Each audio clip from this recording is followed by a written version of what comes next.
Terima kasih kerana memilih channel ini untuk mendapatkan berita terbaru setiap hari. Bagi anda yang pertama kali berada dalam channel ini, sila pertimbangkan untuk tekan butang like, subscribe dan komen video ini untuk penambahbaikan pada video akan datang. Berita politik, berita semasa, berita ekonomi, berita kesihatan, pendidikan dan segalanya ada dalam channel ini. Salam sejahtera Malaysia. Berita seterusnya dipetik daripada beritaharian.com.my bertajuk Mahkamah Rayuan tolak rayuan Najib dan Nazifuddin. Mahkamah Rayuan pada hari ini telah menolak permohonan rayuan daripada bekas Perdana Menteri Datuk Seri Najib Tun Razak dan anaknya Datuk Muhammad Nazifuddin untuk mengenepikan keputusan Mahkamah Tinggi berhubung pembayaran cukai masing-masing berjumlah 1.69 bilion dan 37.6 juta kepada Lembaga Hasil Dalam Negeri LHDN.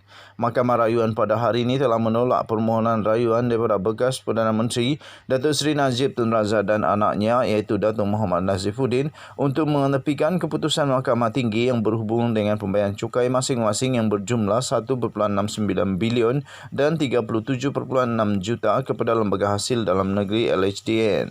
Hakim Datuk Abdul Karim Abdul Jalil yang juga mengetuai panel 3 hakim dalam keputusan sebuah suara berkata mahkamah mendapati tiada merit dalam rayuan difailkan kedua-dua perayu iaitu Najib dan Muhammad Nazifuddin dan tiada kekhilafan dan dalam penghakiman oleh kedua-dua hakim Mahkamah Tinggi yang harus diperbetulkan oleh mahkamah itu.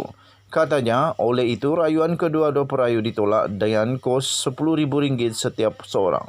Kata Hakim Abdul Karim yang bersidang bersama Datuk Wazir Alam Maidin Merah dan Datuk Supang Lian pada prosiding yang berlangsung secara dalam talian. Bagaimanapun, Najib dan Muhammad Nazifuddin tidak perlu lagi membayar jumlah cukai itu. Berikutan, panel berkenaan membenarkan permohonan kedua-dua perayu bagi penangguhan sementara pelaksanaan keputusan pada hari ini. Najib dan Nazifuddin merayu terhadap keputusan Mahkamah Tinggi Kuala Lumpur berasingan yang membenarkan permohonan LHDN untuk penghakiman terus bagi mendapatkan semula tunggakan cukai sebanyak 1.69 bilion daripada Najib dan 37.6 juta daripada Muhammad Nazifuddin. Hakim Abdul Karim dalam penghakimannya berkata, mahkamah berpendapat bahawa Seksyen 106-3 Akta Cukai Pendapatan 1967 tidak melanggari perkara 121 Perlembagaan Persekutuan dan mahkamah mempunyai kuasa kehakiman untuk mendengar dan memutuskan pertikaian di bawah Seksyen 106 walaupun dalam keadaan beberapa perkara tidak dibenarkan untuk dibangkitkan bagi pertimbangan mahkamah.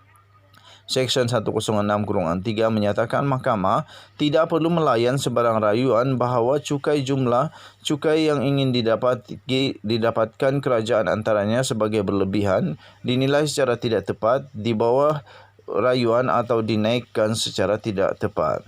Sekian berita. Untuk mendapatkan berita yang lengkap, sila layari www.beritaharian.com.my. Kita jumpa lagi. Selamat pagi. Bye-bye.